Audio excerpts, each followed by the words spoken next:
المصري جاي بالاصاله عن نفسي وعن الناس في بورسعيد، جاي لكابتن مصر واخويا الكبير كابتن محمود ابو رجيله، الراجل ساهم في النادي المصري ونادي المريخ في سنين طويله من عمره، ورفع شأن النادي المريخ والنادي المصري وعمل شغل الله يكرمه زي الفل.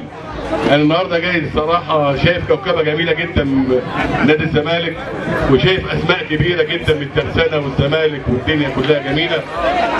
انا ارجو ان شاء الله ان انا اجي مره ثانيه بعد الانتخابات دي يبقى نادي الزمالك اعلى نادي في مصر، لان احنا في بورسعيد بنعشق هذا النادي وبنحبه، احنا بنقول على هوا والحمد لله رب العالمين.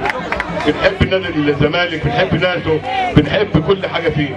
بتمنى ان شاء الله انه كابتن رحاب او المهندس رحاب ابو رجيله يحظوا حظو الكابتن محمود، وانا متاكد ان هو شاب محترم وان شاء الله يضيف لفرقه لنادي الزمالك اضافه جيده واضافه كويسه.